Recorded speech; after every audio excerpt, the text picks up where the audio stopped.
my name is Juno and I work with Drive Forward Foundation, the charity for care-experienced young people eager to take the next step in their career and in their lives. If you want to learn more about how we can support you to go from care to a career of your own choice, then check out our website at driveforwardfoundation.org and get in touch. Today I'm talking to Modupe about her journey from leaving care to joining the civil service. Modupe will introduce you to the Civil Service Care Leaver Internship Scheme and also talk about the application process and the support that's available for you. We will also talk about some of the challenges attached to young people leaving care and moving into independent living. I hope you will find today's episode interesting, and if you do, you can find more and subscribe to the Drive Forward podcast on SoundCloud.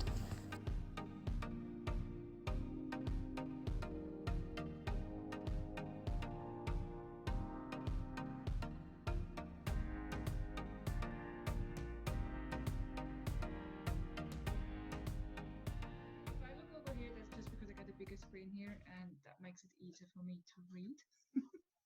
If I look down, I'm looking at notes on my phone that I've jotted down. So, we're well prepared for this, aren't we?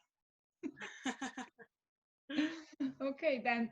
Well, let's dive straight into it. If you're ready, are you ready? Yeah, I'm more than ready for it. Brilliant. Okay, Modupe.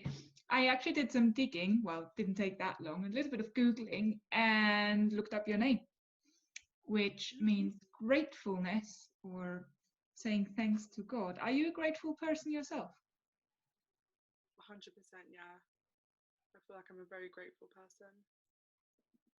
That's good, though. So the name is very adequate in that case. Yeah, not many people know the meaning of my name or think to Google it. Oh, I'm interested in that. My name is not that common as well. So let's talk a little bit about your journey and your career and everything, pretty much. So this is very much about you. I remember when we first spoke, you told me about a very inspiring story of how you actually got into your current role at the civil service. Can you tell the story for us? Yeah, so my PA at the time, he told me about the civil service internship, and I believe this was in 2018, and he told me about it and sent me the details and was like, if you want some more information about it, we have an employment consultant at Drive Forward that comes into the Camden 16 plus service every Wednesday, and so you can meet with him and speak about it, and he can get you into other roles, because at that time I didn't know whether I wanted to go to university or whether I just wanted to start a job and build a career through that. So he got me in contact with Felix, who is an employment consultant at Drive Forward, and Felix told me about the role, and I then decided that I wanted to apply, and so I did. I applied for the 2018 civil service internship, and it was really good. I mean, the application process, I had a lot of support from Felix. Like, when I had finished writing it up, I sent it to him, and he spell checked it and gave me his feedback on it. And even when I got the interview, they were very helpful with preparing me for the interview. Because I know previous people from Drive Forward went on the internship from the year before. Mm-hmm. So they gave me sort of questions that they thought that they might ask and things like that, which was good. And then on the day of my interview was at 1, I believe, and Felix called me at about 11 because I needed to go get some shoes before the interview. So he called me to ask me where I was going to get shoes, and at that, I live I'm in central London, not far from Russell Square, so I was going to go to Oxford Street, and he was like, no, that's too far, you've only got 2 hours, I'm going to Google a shoe shop that's closer to you. And he actually did. He found me a shoe shop that was literally 10 minutes from my house, and I went there to get the shoes, and he was like to me, from there, just go, even if you're half an hour early, that's fine, just go, so you're familiar with the area. I did not take his advice on board. I actually went back home, and then I ended up getting to my interview about 25 minutes late, which was really, really embarrassing. I feel like just being there late, it knocked my confidence a lot because I thought, oh my God, this is not good. And so I don't really feel like I'd done well in the interview. I didn't get that internship that year, the 2018 one. I was really disappointed afterwards. I feel like it knocked my confidence. Felix was very helpful in the sense that, like, he, throughout that whole year, he sent me different job applications, different job roles that were available, because he didn't want me to feel like there was nothing else for me to do. There was still loads of opportunities out there. I did go to another interview that Felix had set up. This one was it was a 1 to 3 months unpaid work placement, and that interview, I went to that interview and I didn't get the job for that either. So it was like, oh my God. And then once the 2019 applications opened for the internship, Felix contacted me and was like, right, let's do this. Like, you're not going to be late this time. You're definitely going to get it this time. And I think over the years, the civil service, each year they increase how many young people they're going to onboard. And so last year it was double the amount from the 2018 onboarding. And so Drive Forward prepared workshops for us. So they prepared an interview preparation workshop where they had existing civil servants who came, and they were able to answer any questions that we had and to help prepare us for the interview, which was really, really good. And yeah, this time I made sure I was like 40 minutes early for my interview. I was very much on time, and yeah, I got the internship, which I was very, very pleased about. And then even after that, we then all got to meet at Victoria Street with other young people who had been on this internship, who gave us sort of like a speech about what to expect, and they were then able to answer any questions that we had or any concerns, which was really, really good. And then, yeah, I joined NHSX this year, July, so I got the internship last year, November, and between November and July, there was a lot of changing because I was supposed to be with a different government department at first, and then that government department got closed.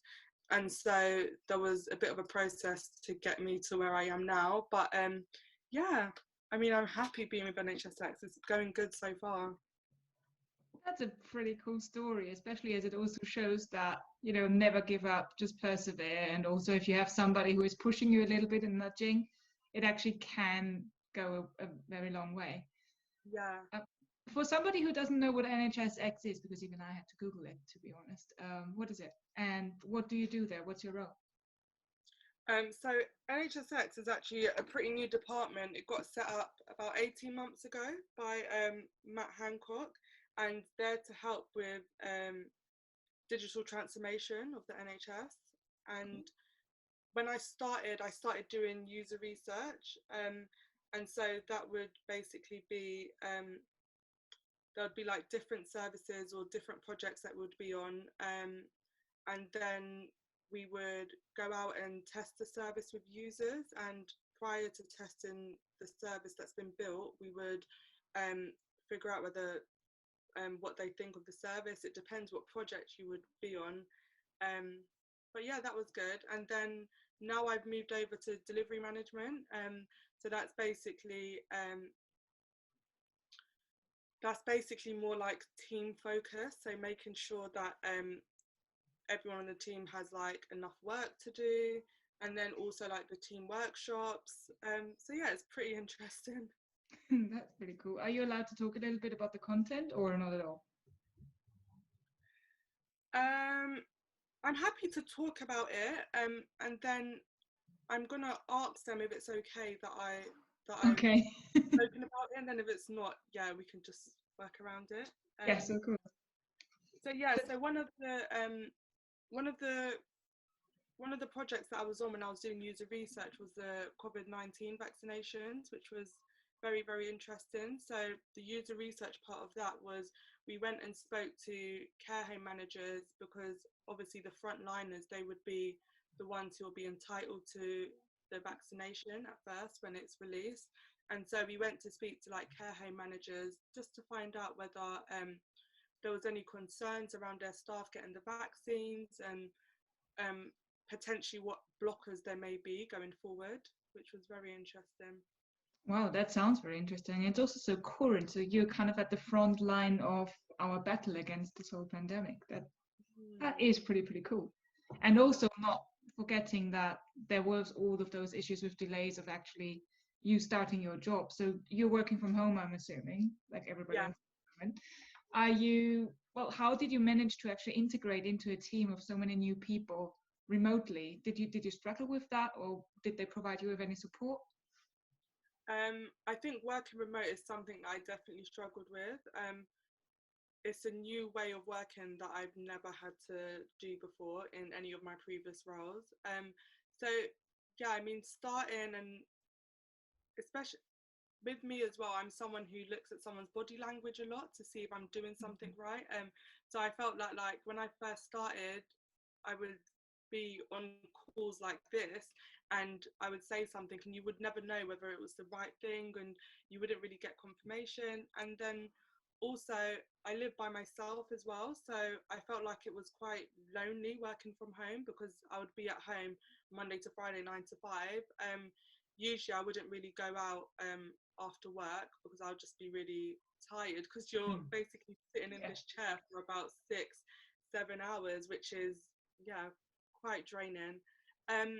But then I had a very supportive line manager at the time, and we was able to like come around, work things around me, which was good. So like we made sure that I blocked out all my lunch breaks, because what tends to happen is that when people see your diary, regardless if it's lunchtime or this or that, they will just book you into meetings. So I would be taking my lunch break like around 2 or 3, which wasn't helpful for me. So we then blocked that out. So then I was then able to make plans with like friends and family to meet them for my lunch breaks, just so it breaks up the day a bit and I get in some of that face-to-face contact, because I wasn't getting that at all when I was working from home.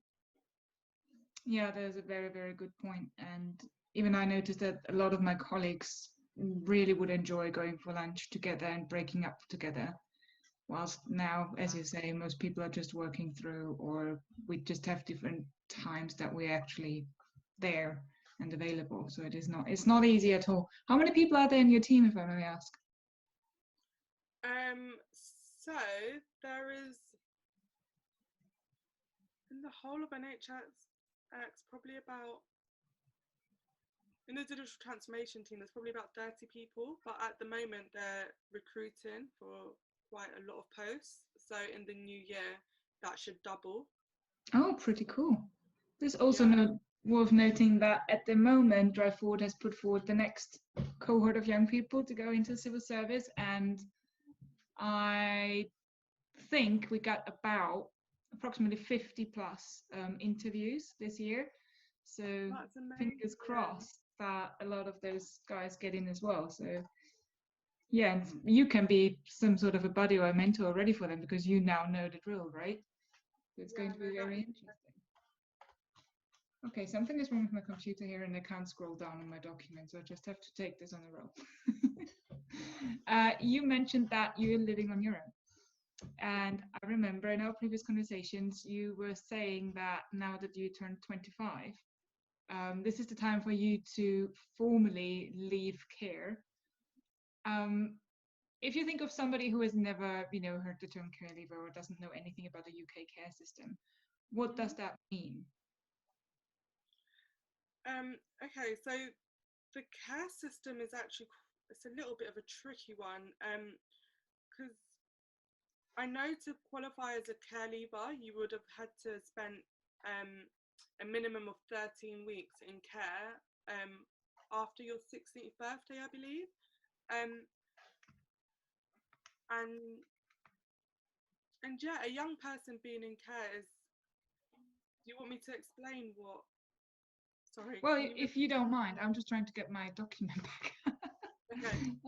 But yeah, I guess a lot of people whilst they hear of care, what they may think of is children's homes and Mhm. foster families, and the other stuff like residential homes and hostels are a bit less known. What do you have experience of at all, if you don't mind talking about this? Yeah, so I've lived in I've never been in a children's home, but I've been in hostels, and then I was in yeah, I've been in hostels, and then Camden have like Camden have like a pathway, and so there's like set stages for Camden specifically. I don't know I don't know how other local authorities work, but Camden have different stages where there's first stage, second stage, and third stage. Um, and so I've been in their second and third stage, and so currently now I'm in the third stage, and so it's a one-bedroom flat, but there's a office around the corner which supports everyone that's living in this building. And from this flat, you're allowed to bid, because if you're living in a hostel, you're not usually allowed to bid from there. Oh, interesting. I did not know that. So Yeah. does that count as supported accommodation or something Yeah, like so that? where Oh, I'm living, it does count as supported accommodation. Yeah. or semi-independent, I guess they call it as well. Yeah. Yeah. Yeah. And have you how long have you been in your current place, so in your one bedroom? 2 years. 2 years, okay. And Yeah. are you okay with that? Have you started bidding already? Are you waiting? Um, yeah, so when I first was introduced to bidding, I was only allowed to bid for a studio, and currently I'm living in a one-bedroom flat, and a studio is not something that I was comfortable moving to, especially like being in a one-bedroom flat and then having to move down. It wasn't something I was comfortable with, so I basically wrote to Camden and said to them, look, I cannot live in a studio, and so it was a very long process. It took probably about a year for them to agree to let me bid for a one bedroom, and so since beginning of this year I've been allowed to bid for a one bedroom, but the whole pandemic happened, and so bidding was closed for a good few months, and then now they've reopened it, but everything seemed to be done virtually, and I don't know, it's not, I haven't seen anywhere that I really liked yet, but I think it's really hard doing it virtually because I'm someone that likes to like go in and view the properties properly, because I know when I accept it, that's going to be somewhere I'm going to be living for a while. So it just needs to be right for me. Absolutely, and you need to feel a place and not just see it. So I Yeah, absolutely understand that. yeah. Um, whilst you are, now on the leaving care stage, Mhm. what will that mean for you, and how does that feel? So right now I'm 25, so technically like my PA, personal advisor, could close my case right now if she wanted to. I've built up quite a good relationship with my PA, so at the moment they're waiting for me to accept a flat to bid, and once I'm in my one bedroom council flat, then they will feel comfortable closing my case. Um, I know this is probably not always the case for other young people. So yeah, I do feel very fortunate that they've still got my case open until I actually move, because I know loads of young people whose case got closed before they moved to their council flat, and their journeys then went very differently, because with less support, I feel like that can also come with loads of added stress. Definitely, definitely. So PA, that a personal advisor. Do you Yeah. usually get those at 18? Does that change over from a social worker to a personal advisor, or how does it work? Yeah. So at 16 you will have a 16 plus social worker, and then when you get to 18, that will then usually change over to a PA, and then Okay. you would have a PA. Now you would have a PA right up to the age of 25, whereas before you would only have one to the age of 21. And then if you was in education, then you would get one to 25. If you was going to uni or something like that, you would get one to 25. But that rule got scrapped a few years ago, which is good. Yeah, that is very good. That was the Children and Social Work Act 2017 that changed Yeah, that over. So that means that now, even if you're over the age of 21 and if you're in work or something, you can still access support from a personal advisor, which is with the local council, so they can help you with housing, finances, yeah, finding employment, I guess, all of that kind of stuff. Pretty yeah. cool. And have you said you have a good relationship with your PA, which is not always the case, unfortunately. Have you had your current PA for a while? Um, no, I haven't actually. I've had this PA for about maybe from the age of 20. Hmm? I've had her from about 20, and then she went on maternity leave in between. So, and then when she went on maternity leave in 2018 for a year and came back last year. And when she came back from maternity leave, she picked to have my case back again, which was good because I had a really, really good relationship with her. So yeah. Well, that's pretty. I'm very glad that you had such a good experience with your personal advisor. That's pretty cool. Yeah.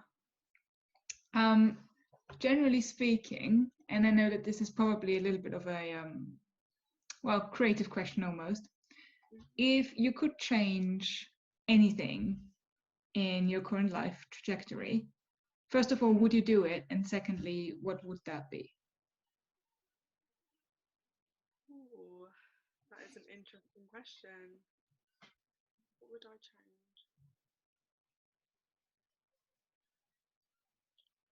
Um,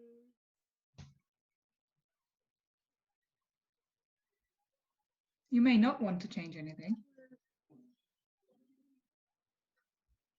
there's something that I've been speaking to quite a bit with Camden Social Services. I feel like social services in general, there needs to be something that explains to young people about like the certain stages and what support they can get and what they're entitled to and things like that. Because there's so many young people that I've spoken to who are in care.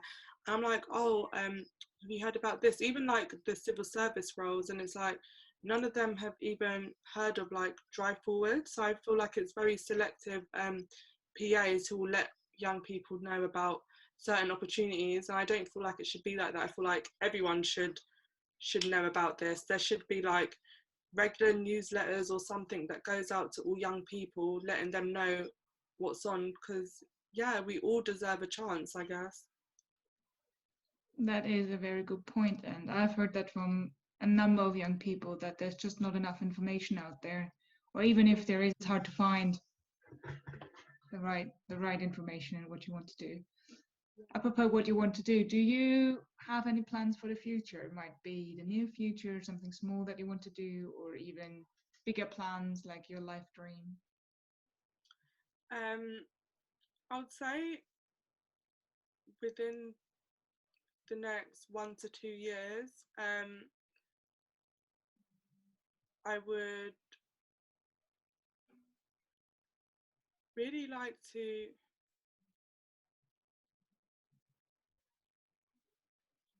I would really like, because at the moment within my role at NHSX, I've sort of been moving across teams because I want to get like a flavour of everything and to see what I like and don't like. Because this is my first role in government, and there's so many different roles and different like there's policy, there's digital transformation, there's just so much stuff about government. So I feel like at the moment I haven't figured out what role I actually like and enjoy and can see myself building a career in. So I'd say over the next year, I definitely want to get comfortable within one specific role and then just grow from there. Because what's good about the civil service is that they offer loads of learning, and like if you want to go to uni to learn a specific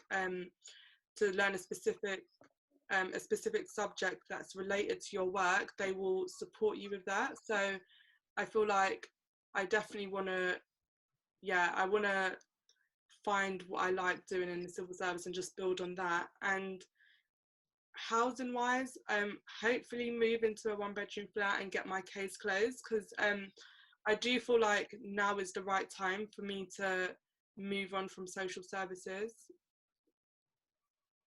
That's a very good point. Yeah, absolutely. And I'm pretty confident that you're actually going to find something that you really like and that you're going to stay with the civil service for a while, which is great. um, one more question, just very quickly, and you actually touched on it before. As someone who has known Drive Forward for a little bit, I know you've done a lot of things with Felix, and he's singing your praise likewise.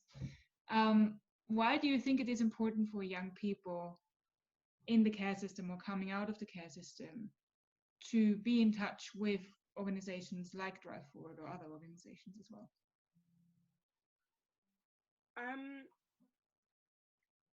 If you're a young person who is not in education or work and you're in care, then Drive Forward is definitely like an organisation you should get in touch with. In terms of finding work and things like that, I mean, I've been with Drive Forward since 2018, and it was as soon as I got in contact with Felix, it was like, okay, every few days I would check my emails and he would forward me different opportunities, and it's like it's never ending. And from then they will also support you with getting that role, so whether you need help with like interview prep and all those things. And they've honestly just been so supportive. Even every time that I've needed to go up to the office, they would always offer to fund my travel. I'm a young person who's quite proud, and I like to do things for myself. But even just having that sort of option, like by them just doing that, it gives young people who don't have that money and who are struggling to be able to get into employment or education. Yeah, transport is a big issue. I mean, I had to learn that when I moved to London, that it is very, very expensive. It really, really is. And yeah, I mean, Drive Forward have been great with getting young people into employment and education. And every young person that I've spoken to who has had contact with Drive Forward and has gone through the civil service route or another route, they all seem to say the similar things to what I'm saying. Wow, that's so flattering. But we are really, really glad that, young people like yourself, you're motivated, you have aspirations, and you want to get forward in your life and in your careers, and that is the very basis. So we couldn't do anything without having you and your internal drive there. So just your story of, not getting the internship in the first year that you applied, and then just sticking to it and trying it again and just being open to all the opportunities out there. You also mentioned another opportunity that you didn't get. It happens, you fall down, you stand up again. That's very inspirational, and I'm very, very sure that this will give a lot of motivation to other young people. And yeah, thank you so much for sharing your story with me today. And yeah, I really, really wish you all the best in your life and in your career. And I'm sure that we will probably be back here talking about how you are progressing and growing within the civil service. I would hope so. Thank you. Thank you very much. I mean, it's great that you guys are doing this, and even hearing that 50 young people got an interview this year, that's great. I think that's actually more young people that got an interview last year. So yeah. That's absolutely fantastic. It is great. If you guys do a session to help them with interview preparation and things like that, yeah, feel free to contact me. I want every young person to do well.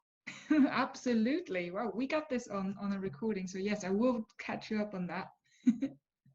Certainly. There is a program that I spoke to you about earlier with mentoring and the Young Professionals program, and I will put you in touch with our program coordinator, and then you can either participate or you can be a trainer on the program yourself. It's pretty cool. Well, thank you so much for everything. Is there any top tip or something that you would say to young people out there? Maybe how to get through this pandemic sanely? I would just say, don't give up. I mean, I've been at very, very low places at my life, and I feel very grateful for where I am now, because a lot of professionals that are in my life, they've known me from when I was a younger person, and oh my God, I was a complete different person. I mean, a lot of them probably wouldn't have thought that I would get to um, where I am today. So I guess never ever give up. And yeah, I guess it's unfortunate young people who have been in care, because I guess they have a lot less opportunities than other young people. But that doesn't define who we are. We can still get places and we can do it. Yeah, and never be afraid to ask for help. If you need help, whether it's in regards to employment, whether it's in regards to your health or mental health, just there's people out there to support you. So just reach out, and especially in who's still in care, then use utilize all the support around you. Like, you have to make use of those services, because as you get older, a lot of those services won't be there, unfortunately. Would you wish for any specific service to still continue, or any specific support that you could still access after the age of 25 more easily? I wouldn't say so much after the age of 25, but within the interim, yes, 100%. Like, I don't think once you reach 18 that you should then be with an adult mental health team instead of CAMS. I feel like that's a very young age. So like, I'd say like in between of the age of 18 and 25, there's little things that people can do. But once you're 25, I guess because I'm still getting that support, I haven't seen what support is out there for me after I've left care. So maybe if you ask me in a few months' time, my answer might be different. Well, Drive Forward will still be here until 26, and beyond, there's the ambassadors, there's the policy forum. And we hope to gain you as an ambassador for Drive Forward within the civil service, obviously. So yeah, we'll be in touch. Well, thank you so much for taking the time, Modupe. It was an absolute pleasure talking to you. Felix, thank you. Felix did not exaggerate. You're really a great, inspiring person, and yeah, I wish you all the best. Good luck, and I'm very sure that you're gonna have a brilliant career. Thank you so much. Hopefully, once this pandemic is over, we can meet for a coffee or something in person. Yes, I think we're gonna throw a big party. Yeah, if this wasn't a pandemic, I'm sure we would probably be doing this in person anyway. So yes, we would. There wouldn't be any technical issues with internet and Zoom. We would have a proper microphone, all the good old days, and